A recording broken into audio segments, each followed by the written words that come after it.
안녕하세요. 전 경기도에서 어린 딸아이를 키우고 있는 싱글맘입니다. 전 어린 시절부터 참 다사다난한 일을 겪었는데요. 그러다 보니 20대 시절에 저는 또래들보다 더 심적으로 연약하고 미성숙한 사람이었던 것 같습니다. 그래서 후회를 할 만한 선택을 했던 것 같아요.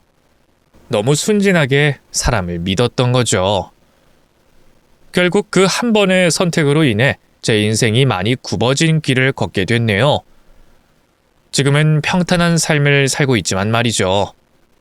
제가 또다시 이야기를 꺼내게 될 일이 생길지 모르겠습니다만 우선은 오늘 이 자리에서 여러분들께 짧게 제 과거 일을 설명하고 잊고 지내려고 해요. 안 좋은 기억 가지고 있어봤자 저에게 좋을 게 없을 테니까요. 그럼 저에게 있었던 일들에 대해 설명해 보겠습니다. 어렸을 적 저는 다정하셨던 부모님께 사랑을 듬뿍 받으며 행복한 가정에서 자라왔습니다. 외동딸로서 부모님은 제게 각별하셨고 넉넉하진 않아도 모자람 없는 가정 형편에 열심히 사시는 부모님 덕분에 저는 별 걱정 없는 유년 시절을 보낼 수 있었어요. 하지만 그런 행복은 한순간의 사고로 산산이 깨져버리고 말았습니다. 제가 교복을 입고 학교를 다니던 어느 날, 저 없이 차를 타고 지방으로 다녀오시던 부모님께서 갑자기 예상치 못한 사고를 당하시게 됐거든요. 차가 형체를 알아보지 못할 정도로 처참한 사고로 인해 부모님께서 겨우 목숨만 구하셨고, 그렇게 하루아침에 두 분 모두 병원 신세를 져야 했습니다. 부모님께서는 몇 차례 큰 수술을 받으셨지만 안타깝게도 아빠는 결국 몸을 회복하지 못하시고 돌아가시고 마셨어요. 다행히 엄마는 깨어나셨지만 그 후로 혼자서는 아무것도 못하시고 병원 생활을 하시며 병원에서만 지내야 했습니다. 그래서 저는 아빠를 가슴에 묻고 떠나보낼 마음의 여력도 없이 어린 나이부터 아프신 엄마를 간병하며 집안의 가장이 돼야 했습니다. 아직은 제 앞가림도 하기 어려운 나이에 가장 노릇을 해야 하는 게 막막했지만 다행히도 주변 친척분들께서 안타까운 저희 집 상황을 아시고 물심양면으로 도와주셔서 겨우 버틸 수 있었어요. 하지만 한 달에도 수백만 원씩 깨지는 병원비와 간병비로 인해 저희 집 상황은 점점 안 좋아질 수밖에 없었죠. 더 이상 재산이라고 할 만한 것도 없었고 성인이 돼 제가 일을 하고 있었지만 버는 대로 족족 나가는 탓에 형편이 말도 안 되게 어려웠어요. 그래서 저는 제 또래 아이들처럼 연애와 청춘을 즐기는 모든 것들을 즐길 수가 없었습니다. 예전에는 꿈도 있었고 대학에 진학해서 하고 싶은 것도 많았지만 이제는 제가 못하는 대학 생활을 하는 다른 친구들을 멀리서 부러워하는 것이 전부였어요. 그렇게 저는 제 삶을 포기하고 아픈 엄마를 돌보며 살아야 했습니다. 그러던 중 엄마가 계신 병원에 찾아온 자원봉사자들 중에 제게 관심을 보이는 사람이 있었어요. 저와 비슷해 보이는 나이였지만 저와 달리 대학생인 남자는 왜인지 모르게 제게 정성스럽고 적극적인 관심을 표현하더라고요.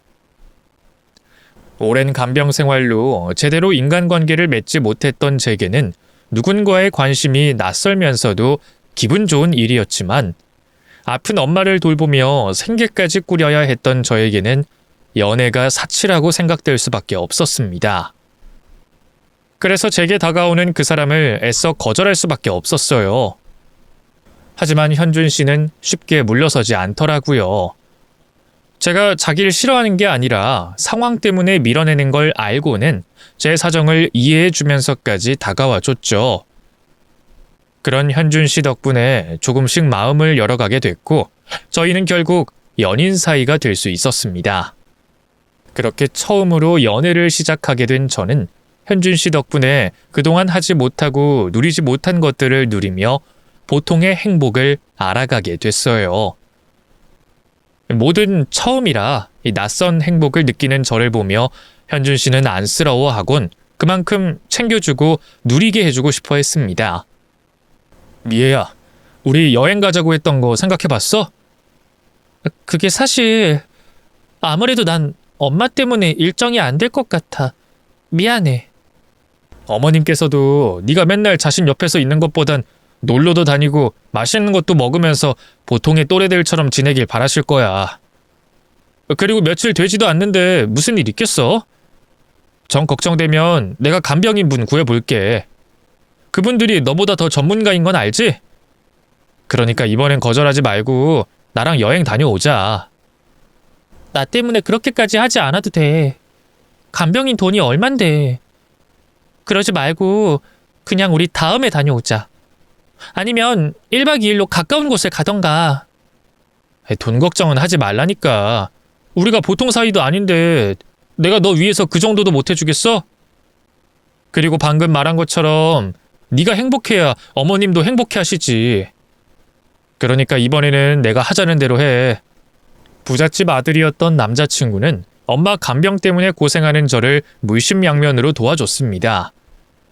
부모님이 그렇게 되시고 난 뒤로는 여행 한번 가본 적 없다는 제 말에 대신 간병인까지 붙여주며 저를 여행에 데려가기도 했고, 제가 생계로 어려워하는 것을 알고 대신 생활비를 보태주기도 하며 여러 가지 신경을 써줬어요. 그런 남자친구의 도움이 분명 고맙긴 했지만 일방적으로 받다 보니 미안한 마음이 있을 수밖에 없었죠. 저는 남자친구와 달리 돈도 없고 여력도 없었는데 사랑 말고는 줄 게 없던 저로서는 일방적인 배려가 부담스러운 일이기도 했습니다.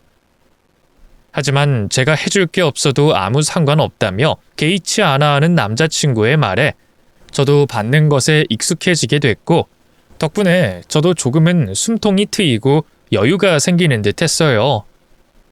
그리고 제가 행복해야 저희 엄마도 행복할 거라는 현준 씨의 말처럼 엄마 역시 제가 보통 또래처럼 지내게 되는 것을 보고 무척 좋아하셨죠. 그렇게 예쁜 만남을 이어오던 저희 사이에 어느 날 갑작스러운 문제가 생기고 말았습니다. 한 번의 실수로 아이가 찾아오게 됐거든요. 생각지도 못한 일에 저는 너무 놀라고 당황스러웠어요. 아직은 너무 어리고 결혼도 하기 전인데 임신 소식을 알게 되니 어떻게 해야 할지 모르겠더라고요. 그래서 처음에는 저 혼자 고민만 하다가 겨우 어렵게 남자친구에게 이야기를 꺼냈습니다. 그런데 힘들게 꺼낸 이야기에 현준 씨가 갑자기 짜증을 내더라고요.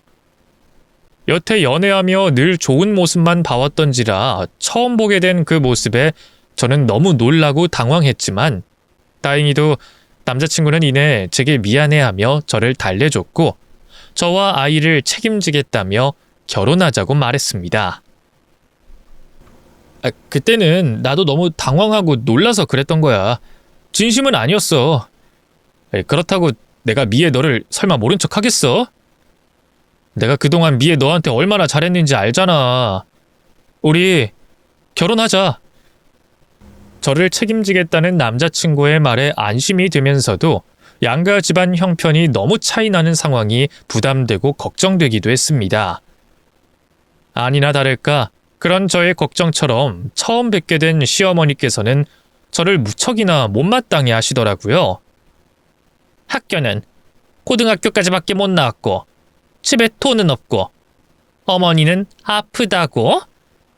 그런데 그 와중에 혼전 임신해서 결혼하겠다니 너도 참 대단한 인물이구나.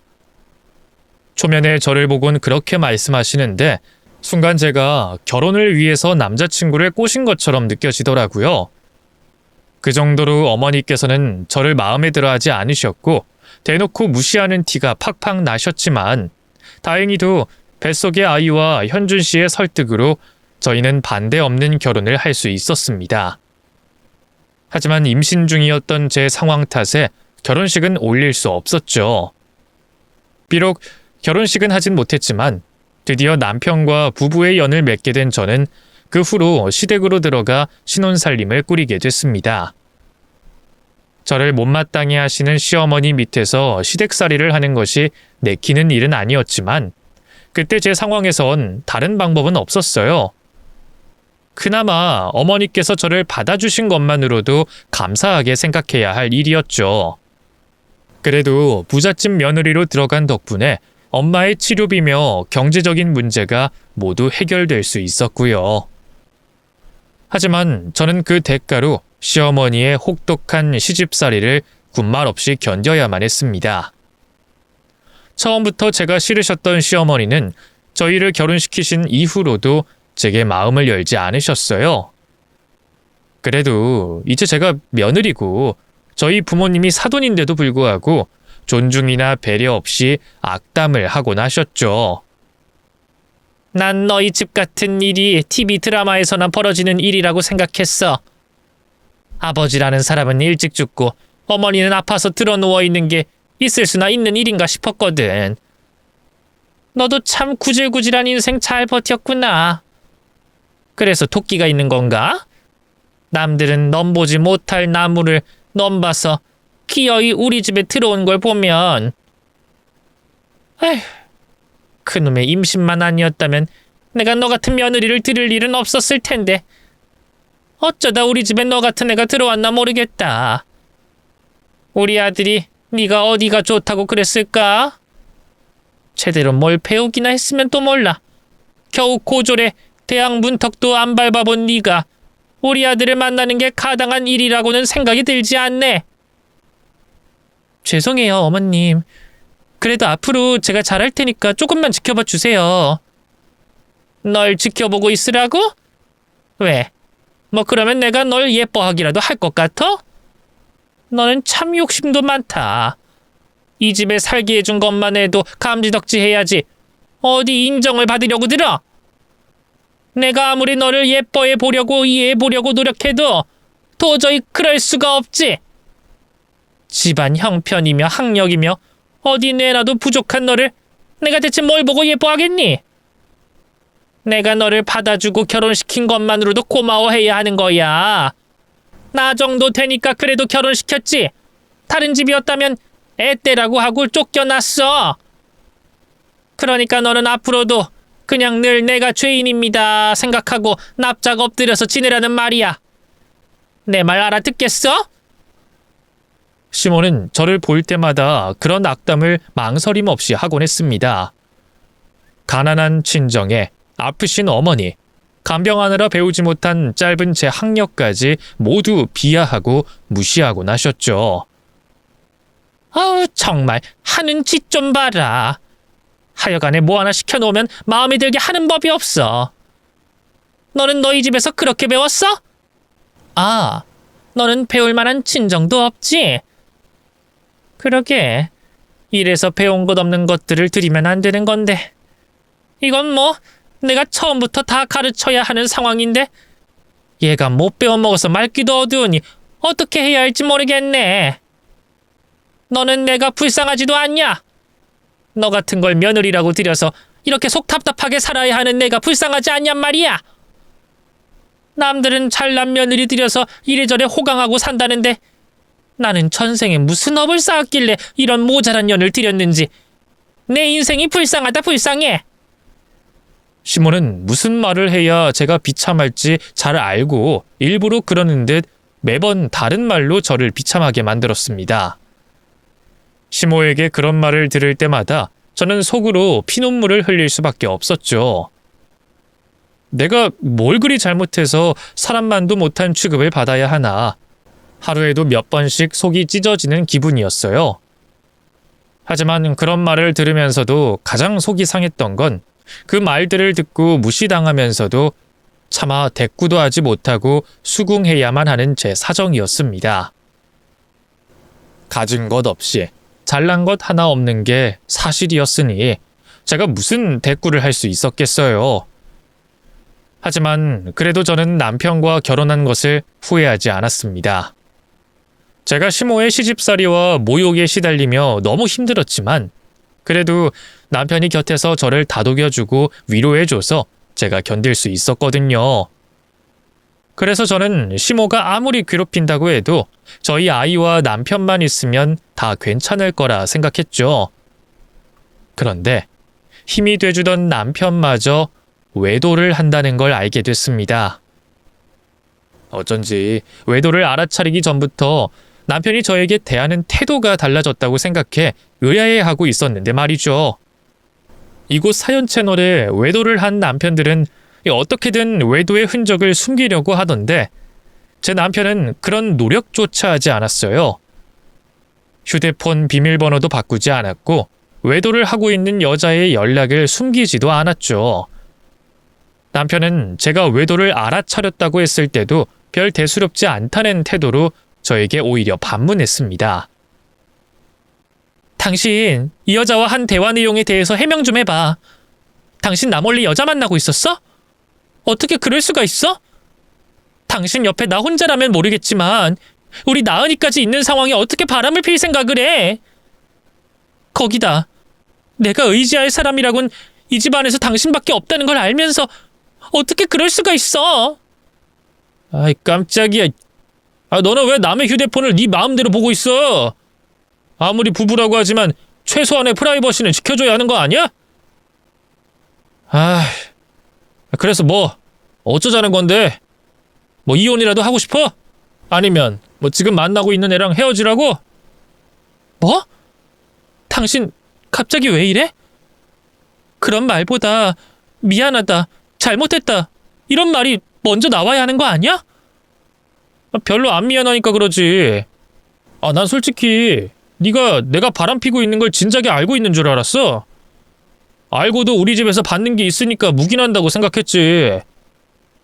더 솔직하게 말하면 결혼하게 됐을 때부터 내가 무엇을 하든 넌 가만히 있을 거라고 생각했거든? 이 결혼에서 가장 이득 보는 사람이 누구야? 바로 너잖아. 힘들게 돈 벌 필요 없어. 비싸고 좋은 거 먹고 놀고 누려. 장모님 간병 걱정할 필요 없어진 게 나랑 결혼하면서 싹 다 없어진 거잖아. 그래서 난 내가 무슨 짓을 벌여도 네가 입 다물고 지금 얻게 된 위치 지키고 있을 거라고 생각했거든? 그런데 아니었나 봐? 그럼 나도 좀 곤란해지는데. 내가 준 거에 비해서 받는 게 너무 없으니 내가 너무 손해보는 결혼인 거잖아. 어떻게 이혼할까? 장모님 치료하는 데 드는 돈, 너 다시 자리 잡는 시간과 비용, 거기다 어린 나은이까지 데리고 나가서 혼자 키울 자신 있겠어? 그럴 자신 없잖아. 네가 무슨 능력이 있고 도와줄 집안이 어딨다고. 그러니까 그냥 알면서 모른 척 넘어가. 그렇다고 내가 365일 바람 피우고 있겠냐? 다른 여자 지겨워지면 널 찾겠지. 왜 그 조광지처가 제일이라는 말도 있잖아. 그 말에 희망 품고 지내. 괜히 난리 피워서 이혼하고 후회하지 말고. 남편의 저에 대한 사랑의 유효기간은 너무나도 짧았습니다. 연애 때와 정반대의 모습을 보인 남편을 보며 제가 사기 결혼을 당했다는 걸 알게 됐죠. 그런데 화조차 낼 수가 없었어요. 목구멍까지 쌍욕들이 올라와 있었지만 남편이 먼저 꺼낸 엄마의 치료비와 홀로 나은이를 키워가야 할 미래가 그려졌기 때문에 차마 뱉질 못했죠.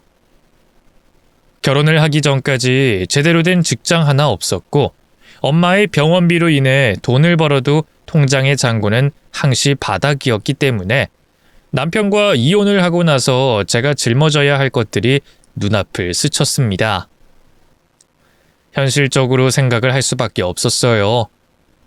물론 예전처럼 아르바이트로 생계를 꾸려가면 한 달 한 달 살아가는 건 문제가 없겠지만 예전과 달리 전 혼자가 아니었고 아직 엄마의 손길이 필요한 나은이로 인해 마땅한 일자리를 찾을 수 있을지도 모르는 상황이었습니다. 그렇다고 남편이 매일 밤 다른 여자의 흔적을 묻혀오는 모습을 알고 있으면서도 아무렇지 않게 지낸다는 것도 참기 힘들었죠. 그래서 시모에게 이번 일을 전달하기로 했어요. 큰 기대는 하지 않았지만 자존심과 사람들의 시선을 중요시하는 시모라면 아들의 잘못된 행동을 제지하지 않을까 싶었죠. 그런데 자식이 아무리 말도 안 되는 짓을 하더라도 팔은 안으로 굽게 되어 있는 건지 시모는 제가 하는 말을 듣고도 비웃었고 되려 저를 조롱하는 말을 해왔습니다. 그래서 너는 현준이가 하는 말을 그냥 듣고만 있었어? 명색이 현준이 와이프라는 아이가? 어떻게 너는 없다 하지만 자존심마저 없니? 하기야, 너희들 같은 사람들이 어릴 때부터 부모들이 고개 숙이는 모습만 보고 자랐으니 자존심이 얼마나 중요한지 배울 표본이라도 있었겠냐. 그래서 나한테 말하는 의도가 뭐니? 뭐 나보고 현준이 여자 만나지 말라고 말이라도 해달라고? 뭐 그거야? 어머님, 아무리 제가 못마땅하다고 하셔도 현준 씨가 하는 행동 가만히 놔둘 일은 아니잖아요. 잘못된 행동이잖아요. 가정이 있는 사람이, 그것도 아이까지 있는 사람이 당당하게 외도를 한다는 게 말이나 돼요? 길을 가다 아무나 잡고 말해도 다들 현준 씨한테 손가락질하죠. 어머님께서 그렇게 중요하게 생각하시는 자존심하고 체면과 관련된 일인데 가만히 지켜보고만 계실 거예요? 어머님께서 현준 씨에게 뭐라고 따끔하게 말씀을 해주셔야 하는 거죠. 너 내 앞에서는 청산유수같이 줄줄 잘도 말한다? 지금 하는 말 현준이 앞에서도 하지 그랬니? 왜? 현준이가 네 엄마 치료비 끊겠다고 해서? 이혼하면 혼자 살아갈 용기가 없어서? 그래서 나한테 쪼르르 달려와서 내 아들 혼내라고 고자질하는 거야? 그러게 네가 잘하지 그랬냐? 남자는 여자하기 나름이라고 하던데 네가 얼마나 못났으면 결혼하고 몇 년이나 됐다고 걔가 다른 여자를 만나? 네가 내 성에 판에 판이라도 찼으면 내가 내 며느리라고 생각하고 현준이한테 뭐라 하겠지만 난 널 내 며느리로 생각하지 않어. 그래서 딱히 현준이에게 할 말이 없구나. 현준이한테 너 같은 애 버리고 이혼하라는 말은 해줄 순 있겠지만 그리고 어차피 선택권은 너에게 있지 않니? 현준이가 그랬다면서 이혼하고 싶으면 이혼하자고. 정 못 견디겠으면 이혼을 해. 쥐뿔도 없는 너희 형편으로 네 엄마 죽어가는 모습 보고 싶으면 너한테 또 그럴 깜냥은 없지? 그러게 어디 오르지도 못할 나무에 오르려고 해. 모자지간에 입이라도 맞춘 건지 두 사람 모두 저의 집안 형편과 엄마의 치료비를 가지고 협박과 조롱을 일삼았어요. 두 사람에겐 양심과 죄책감을 찾아볼 수가 없었습니다. 그때 제 앞날이 명확하게 보이기 시작하더군요. 시몬은 평생 저를 며느리로서 인정하지 않을 테고 남편은 가정을 등한시한 채 저와 나은이에게 절대 좋은 남편과 좋은 아빠가 되지 않을 거란 미래가 말이죠. 지금 올바른 선택을 하지 않으면 나중에 돼서 더 큰 후회를 할 것 같았습니다. 제 인생뿐만 아니라 나은이 인생까지 말이죠. 그래서 그 자리에서 남편과 이혼하겠다는 결심을 시모에게 전달했습니다. 아니요. 저 현준 씨와 이혼할 용기 있어요. 이혼할 겁니다. 이혼해서 어머님께도 현준 씨한테도 보여드릴게요. 두 분 없이도 얼마나 잘 먹고 잘 사는지. 오히려 어머님께서 그런 식으로 말씀해 주셔서 제가 결단을 내릴 수 있었네요. 이 집안이 얼마나 막대먹은 집안인지 똑똑히 깨닫게 해주셔서 더 큰 후회하기 전에 제가 살 길 찾게 된 것 같습니다. 다른 뜻으로 어머님께 참 감사해요. 네가 이제 별수를 다 쓰는구나. 그렇게 하면 누가 겁이라도 먹을 줄 알고? 넌 어차피 그런 결정 절대로 못해. 왜냐고? 넌 혼자서 살아갈 용기가 없는 나이니까. 맘 같아선 현준이와 헤어지고 싶겠지. 근데 당장 눈앞에 네가 감당해야 되는 돈들이 보이지? 그리고 앞으로 너와 나은이 인생이 어떻게 될지도 뻔히 보일 테고. 그런데 네가 현준이와 이혼하겠다고? 아무리 홧김이 하는 소리라고 해도 제발 나중 일도 생각하고 말해라. 말이란 건 한 번 뱉으면 주워 담을 수가 없는 거야. 너처럼 순간 화를 못 참아서 말했다간 평생 후회할 일이 생긴다고. 멍청한 년. 그래, 네 마음대로 해봐라. 어차피 몇 시간도 안 돼서 잘못했다고 무릎 꿇고 있을 사람은 너일 텐데. 이제 할 말 끝났으면 좀 나가라. 바쁜 사람 잡아두지 말고. 그리고 네가 화난 건 화난 거고 집안일은 집안일이야. 혹여니 자존심 세우겠다고 집안일에 소홀한 행동하면 알아서 해라. 너 알지? 네 엄마 치료비 결국엔 내 주머니에서 나오고 있다는 거. 시모는 제가 남편과 이혼하겠다는 말을 홧김에하는 소리라고 생각하는 듯 보였습니다. 놀라거나 당황하는 모습 하나 없이 저를 비웃기만 했죠. 시모가 그런 모습을 보이든 말든 상관없었어요. 저에겐 더 중요한 일이 있어 그 일에 집중해야 됐으니까요. 이혼 소송을 할 때 필요한 증거를 모아야 했습니다. 남편의 외도 증거를 말이죠. 남편의 외도 증거를 모으는 건 너무 쉬운 일이었어요. 대놓고 외도를 하는데 그 증거를 못 모으면 그게 바보였죠. 다른 사람들은 남편의 외도 증거를 모으려고 하루 종일 남편 뒤를 쫓고 잠복까지 하면서 겨우겨우 증거를 모은다고 하던데, 저는 남편이 샤워할 때나 TV를 보고 있을 때 남편의 휴대폰을 열어 외도하는 여자와 나눈 대화 내용과 같이 찍은 사진들을 제 휴대폰으로 기록하기만 하면 됐죠. 그것 외에도 당당히 여러 여자와 만남을 가지고 있는 증거를 충분히 모으게 된 저는 남편에게 이혼 소송을 하게 됐습니다. 저는 소송을 시작하고 바로 친정엄마 집으로 나은이와 함께 몸을 피하게 됐죠. 그런데 소장이 날아가고 나서 보인 시모와 남편의 태도가 참 웃겼습니다. 정말 제가 이혼 소송을 청구할 거라고 생각하지 않았나 봐요. 깜짝 놀랐는지 휴대폰에 불이 나도록 전화를 하고 문자와 톡도 수십 통을 보냈죠. 그런데 처음 화를 내던 시모와 남편의 태도가 미묘하게 변하기 시작했습니다. 이혼하는 건 문제가 없는데 그 방법이 문제가 된다는 거였죠. 이혼 소송을 취하하고 합의 이혼을 해달라고 부탁을 해왔어요. 짐승 새끼들도 은혜를 갚을 줄 안다고 하던데 너는 어떻게 우리한테 일절 설명도 없이 네 마음대로 이혼 소송을 하니? 지금까지 네 엄마가 치료받고 네가 편히 지낼 수 있었던 게 누구 덕분인데? 용건이 치료비 때문이라면 제가 시간이 걸리더라도 일해서 갚도록 할게요. 된 거죠? 그리고 전 분명히 이혼하겠다고 말씀드렸습니다. 그것도 어머님 앞에서 말이죠. 그거야. 난 네가 홧김에 뱉은 소리라고 생각했지. 그리고 이혼을 하겠다고 했지 소송하겠다고는 안 했잖아. 왜 괜히 조용한 집구석을 사방팔방 쑤시려고 하는 거야? 당장 이혼 소송 취하해라. 네가 원하는 게 이혼이라면 합의 이혼으로 해줄 테니. 싫어요. 그 사람이 무슨 잘못을 저질러 이혼하게 됐는지 법원의 판단을 받고 싶어요. 어머님과 그이가 뭘 잘못했는지 모르시는 것 같아서 법원의 판단으로 대신 알려드리려고요. 이게 정말... 엄마 참으세요. 이러려고 오신 거 아니잖아요. 당신 말대로 내가 남편으로서 행동을 잘못해서 이혼하는 거 인정할 테니까 합의 이혼으로 조용히 끝내자. 망신당하는 거 나뿐만이 아니야. 당신도 그동안에 내가 했었던 행동들 알고도 아무렇지 않게 생활했다고 하면 사람들이 욕해. 그걸 지켜보고 있었냐고.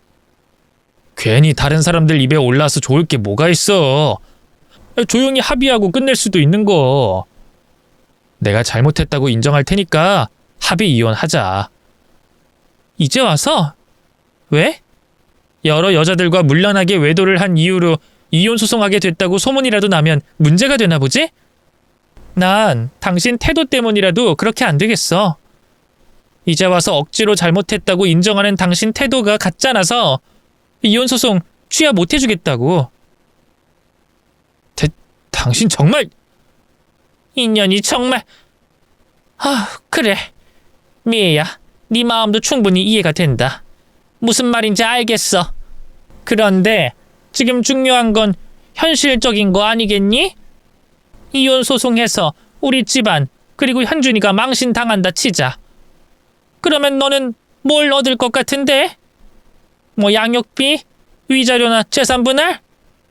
양육비가 되면 얼마나 되겠고 너희가 결혼 생활을 얼마 하지도 않았는데 위자료나 재산분할은 얼마나 받겠니? 우리 망신 주고 겨우 그거 받으면 나중에 후회 안 할 것 같아? 네가 조용히 합의 이혼만 해준다면 너희 어머님 치료비 그리고 네가 앞으로 생활하는 데 있어 필요한 돈 챙겨주마. 거기다 지금 현준이가 잘못을 인정했잖니. 이거면 네 자존심도 세우고 합리적인 보상도 받는 것 같은데 내 제안이 앞으로 네 인생 사는데 더 나을 것 같지 않니? 아니요. 애초에 그런 것들 바라고 시작한 이혼 소송이 아닙니다. 이혼하고 어떻게든 먹고 살겠다고 다짐하고 내린 결정이라 그런 제안에 제 결정이 변하진 않아요. 그럼 나은이도 우리가 포기하마. 또 뭐가 있을까? 그래. 내가 무릎이라도 꿇고 사과하면 되겠니? 그러면 합의 이혼할 거야. 다른 제안보다 나은이에 대한 제안이 가장 저의 마음을 흔들었습니다. 이혼 소송을 하게 되면서 경제력이 한참 부족한 제가 나은이를 남편에게 빼앗기면 어쩌나 싶었거든요.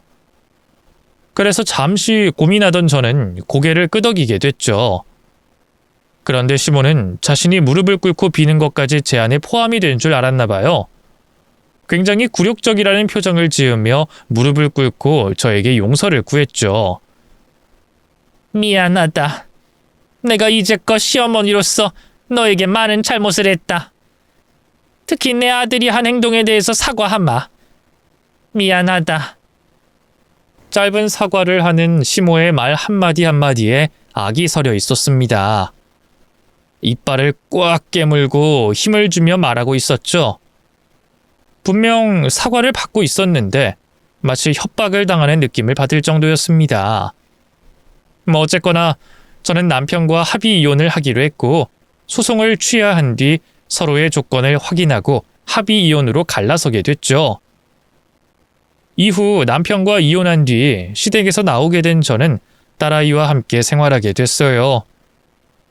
남편과 조용히 이혼하는 조건으로 받은 돈 덕분에 보금자리로 자리를 잡게 된 근처에서 편의점과 작은 카페를 차릴 수 있었고 경제적으로는 큰 어려움 없이 지낼 수 있었죠.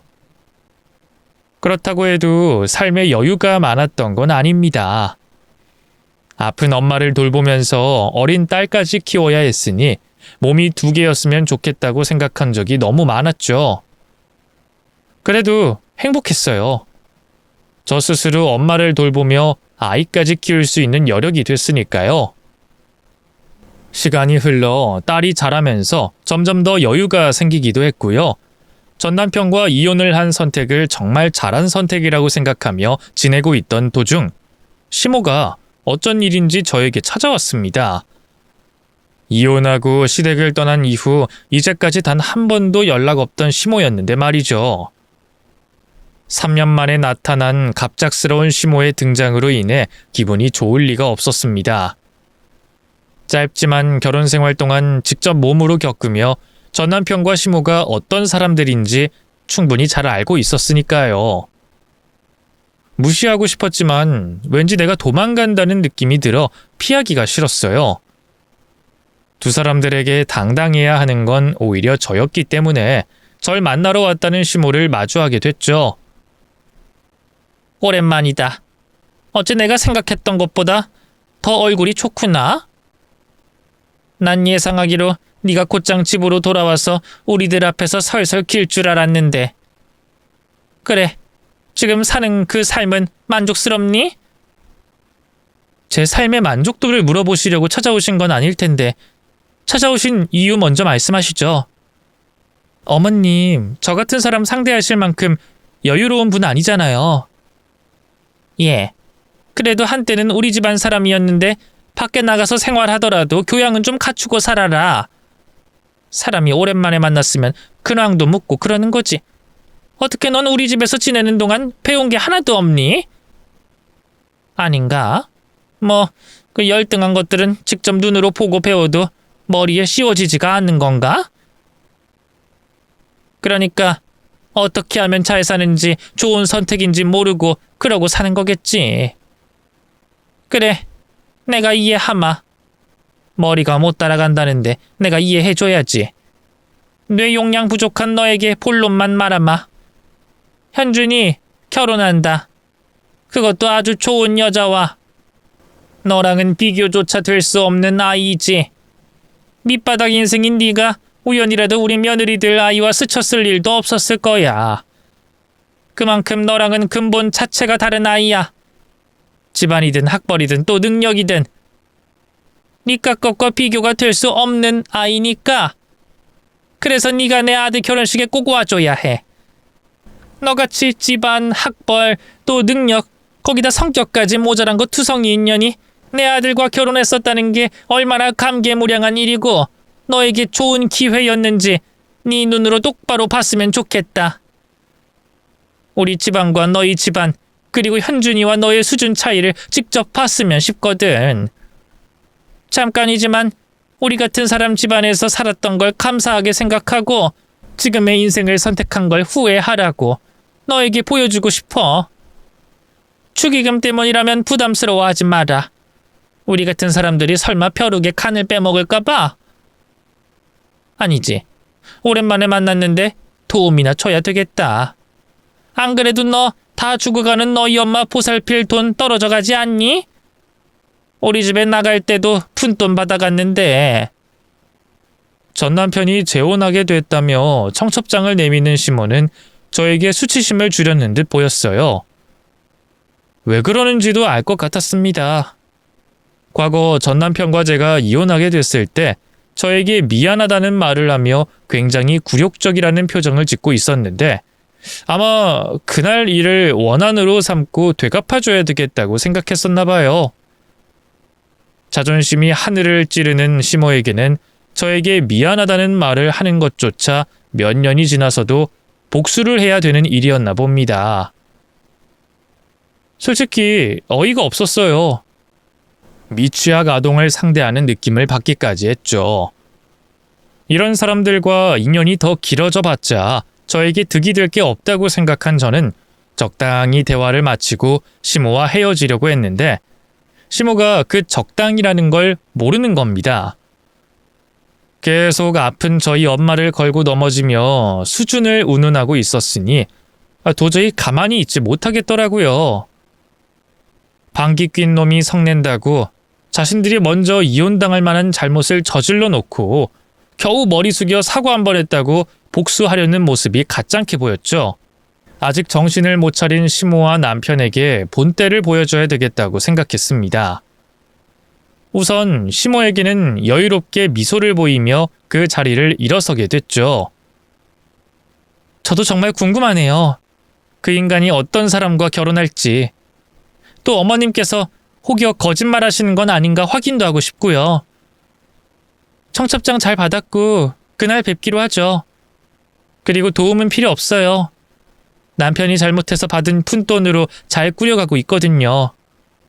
보시다시피 아주 잘 살고 있답니다. 제가 워낙 바쁘게 살고 있어서 이만 가보도록 할게요. 청첩장 감사해요. 자리를 일어선 저는 다음 날부터 남편과 결혼한다는 그 여자에 대해서 알아보게 됐습니다. 자세히 알아볼 수는 없었지만 대충 알아본 것만으로도 정말 대단한 여자라고 생각이 들 정도였어요. 변호사로 활동을 하고 있었는데 홈페이지에 나와 있는 양력을 보니 엘리트 코스만 밟아온 사람이더라고요. 거기다 이것저것 뒤져보며 확인을 하게 됐는데 여자의 집안 자체도 굉장히 뼈대 있는 집안처럼 보였습니다. 시모가 말했던 것처럼 저와는 비교가 될 수도 없을 만큼 대단한 여자였죠. 남편과 결혼한다는 그 여자에 대해서 알게 될수록 저 스스로 위축되기보단 의문점이 생겼습니다. 이렇게 대단한 엘리트 여성과 그 여성의 집안이 과연 남편의 과거를 알고도 결혼을 시키려고 할까 싶었죠. 솔직히 돈 빼곤 내세울 게 없는 남편과 시댁인데 겨우 돈 때문에 그런 집안에서 문제가 될 수도 있는 사람을 사위로 또 사돈으로 맺으려고 하는 게 이상하다 싶었습니다. 또 그 여성분 직업이 변호사잖아요. 그러면 누구보다 법적으로 예민한 사람일 텐데 남편이 여러 여성들과 바람핀 걸 알고도 결혼을 할 거라 생각되지 않았죠.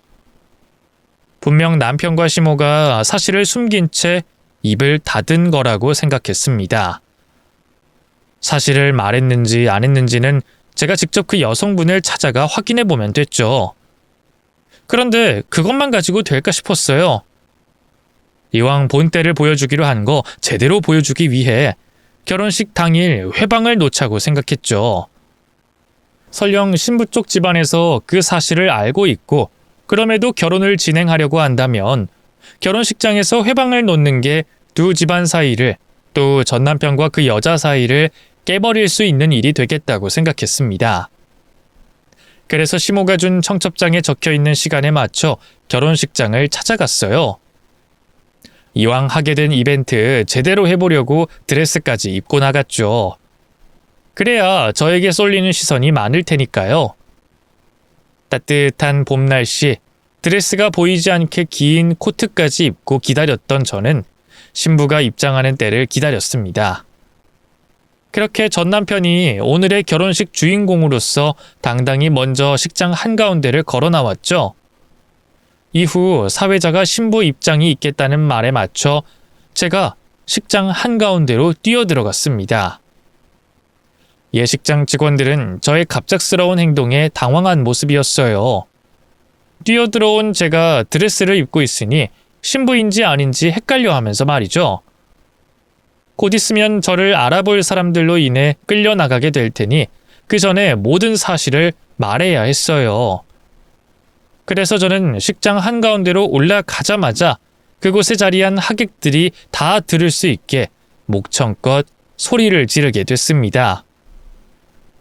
안녕하세요. 여기 저를 아시는 분도 있겠고 모르시는 분도 있을 겁니다. 우선 저는 오늘 이 결혼식의 신랑인 김현중과 결혼했었던 사람입니다. 저 인간과 결혼하면서 입지도 못한 드레스를 오늘 여기서 입게 됐네요. 제가 올라온 이유는 다름 아니라 한때 제 남편이었던 저 인간과 그의 어머니라는 사람에 대해 할 말이 있어 이렇게 올라와 소란을 피우게 됐습니다. 신부 측 가족분들께서는 지금 속고 계신 거예요. 저 인간들이 어떤 사람들인지 아마 모르고 계실 거라고요. 김현준 저 인간이 어떤 짓을 제 소개가 너무 길었던 건지 예식장 직원들이 올라와 소리를 지르고 있는 저를 사방에서 포위하고 빠르게 제압을 했고 저는 그들에게 붙잡혀 식장 바깥으로 쫓겨날 상황에 놓이게 됐습니다. 그런데 그때 신부 입장에 맞춰 버진로드 앞에서 준비를 하고 있던 신부 측 아버님께서 직원들을 잡고 저를 놓아주라고 하셨어요. 그리고 저에게 앞으로 하는 말에 있어 책임질 수 있겠냐며 물어오셨죠. 잠깐만요. 그 손 놓읍시다. 내가 들어봐야 할 일인 것 같으니. 방금 우리 사위 될 사람에 대해 밝히겠다는 말 전부 사실입니까? 앞으로 나오는 말 스스로 책임질 수 있겠어요? 만약 내 사위 될 사람한테 억하심정이 있어서 내 아이 결혼식 망치는 거라면 내가 가만히 있지 않습니다. 이미 벌어진 일만 해도 그냥 넘어갈 수 없는 일이고요. 네, 책임질 수 있어요. 전부 제가 직접 겪고 당한 일입니다. 증거가 필요할 것 같아서 이렇게 휴대폰에 다 찍어왔어요. 제가 저 인간과 결혼을 한 사이고 아이도 있고 이혼까지 했다는 증거들이요. 신부님과 신부님 측 가족분들께서 이미 저 인간에 대해 알고 계시면서 넘어가시는 게 아니라면 지금 제가 하는 이야기 꼭 들으셔야 돼요. 그럼 말해보세요. 들어보고 판단해야 될 것 같으니. 그런데 내 딸이 저 위에 대기하고 있습니다. 지금 벌어지고 있는 상황상 밖으로 나올 수가 없으니 내 딸이 들을 수 있게 말해줬으면 좋겠네요. 다행이었습니다. 쫓겨나지 않고 남편과 시모의 정체를 밝힐 수 있었으니까요. 그런데 어느새 남편이 제 앞에 다가와 있었어요. 그리고 사실을 밝히려는 저를 막으려고 했죠. 장인어른, 이 여자 제 스토커입니다. 몇 년 전에 콩밥 먹게 만들어서 한동안 뜸했는데 제가 결혼한다고 하니까 다시 찾아온 것 같아요. 정신이 이상한 여자예요. 그러니 이 여자가 하는 말 헛소리로 치부하시면 됩니다. 당신 또 콩밥 먹고 싶어? 이 사람이 어디서 남의 결혼식에 찾아와서 행패야. 여기요, 이 여자 끌고 나가세요. 이런 미친 여자 하나 못 막아서 이게 뭡니까? 내가 이러려고 여기 예식장을 잡은 것 같아요? 내가 이 일에 대해서는 반드시 문제 삼을 겁니다. 우선 이 여자 처리나 똑바로 하세요. 앞으로 예식 진행하는 동안 얼씬도 못하게 하라고요. 이상한 여자? 나 여기 초대받고 온 사람이야. 그것도 당신 어머니가 초대해서 왔다고. 물어봐. 내가 누구 초대받고 찾아온 건지. 여기 내가 받은 청첩장도 있으니 잘 보라고. 저와 남편은 실랑이를 벌이게 됐고 직원들은 저희 두 사람의 실랑이로 인해 어떻게 해야 될지 몰라 했습니다. 결국 남편이 직접 저를 데리고 나가려고 했는데 그때 신부 측 아버님께서 남편을 말리고 저에게 모든 걸 말하라고 하셨죠. 신부 측 아버님 덕분에 저는 모든 사실을 그 자리에서 전하게 됐어요. 이 사람은 아버지 여의고 아픈 어머니 간병하고 있는 저에게 다가왔고 전 그런 이 사람이 진정한 사랑이라고 생각했습니다. 그러다 혼전 임신하게 돼서 결혼하게 됐어요. 시어머니 되는 저 사람이 저희 집 형편과 저의 존재가 창피하다면서 식은 올리지 않았지만요. 시댁에 들어가서 신혼생활하게 된 저는 그곳에서 생활하는 내내 시어머니 되는 사람에게 인격 모독과 괴롭힘을 당해야 됐습니다. 아픈 저희 엄마는 저 때문에 잘못도 없이 저 여자 입에 오르락 내리락 했고 일찍이 아버지 여의고 어머니 간병과 치료비를 책임지기 위해서 이어가지 못한 제 학업을 가지고 무시했습니다. 그래도 그런 시댁에서 버틸 수 있었던 건 남편과 제 소중한 딸 덕분이었죠. 그런데 그 남편마저 다른 여자를 만나고 있었어요. 그런데 여자를 만난다는 사실보다 남편의 입에서 되돌아온 대답이 더 황당했습니다. 자신들이 저의 아픈 어머니 치료비를 부담하고 있으니 여자를 몇 명이나 만나든 신경 쓰지 말라는 거였죠. 애초에 저와 결혼을 결심한 것도 저희 집에 금전적인 도움 주고 즐길 것 다 즐기겠다는 생각으로 했다고 자기 입으로 말했습니다. 그래서 그냥 모른 척하고 돈이나 받아가면서 살라고 했어요. 여자는 계속 만나겠다고 말하면서 말이죠. 그러고 만난 여자가 제가 알기로 여러 명입니다. 당연히 시어머니라는 저 여자에게 말을 했죠. 그런데 돌아오는 건 남편 입에서 나온 말과 똑같은 말들이었어요. 거기다 또 저희 아픈 어머니를 가지고 협박하고 조롱했죠. 그러다 이혼하게 됐습니다. 여러분들께서 저의 존재를 모르시는 건 제가 제 딸을 데리고 나오기 위해 또 아픈 어머니를 돌보기 위해 필요한 돈을 받기로 하고 조용히 합의 이혼을 했기 때문입니다. 그런데 며칠 전 저 시어머니였던 여자가 찾아와서 이 자리에 참석해달라고 하더라고요. 저보고 그 잠깐이라도 자신의 아들과 결혼 생활했던 게 얼마나 대단한 일인지 느끼라고 말이죠. 저와 비교할 수 없는 여자와 결혼한다고 말했습니다. 그런데 그 여성분은 과연 남편 될 사람이 어떤 사람인지 알고 있을까 싶어서 이렇게 찾아오게 됐어요. 또 이렇게 소동을 벌이게 됐고요. 제 말을 증명할 증거들 다 가지고 있습니다. 전 진실만을 말하고 있어요. 이미 남편과 시모는 고개를 숙인 채 고개를 절레절레 젓고 있었습니다. 사람들은 처음 알게 된 사실에 웅성거리고 있었죠. 신부 측 가족들은 남편에게 결혼은 없었던 이야기로 하자며 파혼을 말하고 예식장을 떠났고요. 그 자리에 있던 하객들 모두 제 얼굴과 남편의 얼굴을 한 번씩 번갈아가며 보곤 자리를 나섰습니다. 저도 이제 그 자리에 더 이상 있을 이유가 없어 떠나려고 했는데 남편이 절 붙잡곤 고소를 진행하겠다고 말하더군요. 돈 처받았으면 입 닫고 네 인생이나 살 것이지 왜 남의 인생에 끼어들어서 분탕질이야? 네 엄마 이제 살만하냐? 내가 가서 실수로라도 그 질긴 목숨 끊어줘? 이 거지 같은 게 정말 사람 미치게 만드네? 너 내가 고소할 거야. 우선 명예훼손은 기본으로 하고 우리나라에서 선임할 수 있는 제일 비싼 변호인들 선임해서 너한테 할 수 있는 고소랑 고소 다 할 거라고. 알았어? 네가 오늘 한 행동 후회하게 만들어줄게. 후회? 후회는 널 처음 만났을 때부터 하고 있어. 그리고 원망하려면 날 원망하지 말고 네 엄마나 원망해. 가만히 잘 살고 있는 사람 먼저 건든 사람이 누군데? 그러게 왜 사람을 속이면서까지 결혼하려고 그래? 캥기는 것도 많은 모자가. 결국 네가 저지른 잘못이 너한테 되돌아온 거야. 그러니까 네가 한 짓이나 반성하고 살아. 그리고 지금 나한테 신경 쓸 게 아니라 너네 엄마나 챙겨. 저기 보니까 네 엄마 망신 하도 당해서 그런지 쓰러지기 일보 직전이다. 뭐? 엄마! 그때는 고소든 뭐든 겁이 나지 않았어요. 또 남편에게 겁먹은 모습을 보여주기 싫었죠. 그래서 할 말은 하고 자리를 떠났습니다. 남편은 겨우 의자를 잡고 버티고 있는 시모를 챙기러 갔고요. 그날 이후 남편은 자신이 말한 것과 같이 명예훼손으로 저에게 고소를 해왔어요. 넉넉히 당할 수는 없을 것 같아서 변호사분과 상담을 하려고 알아보고 있었던 중이었는데 모르는 연락처로 저에게 전화가 왔습니다.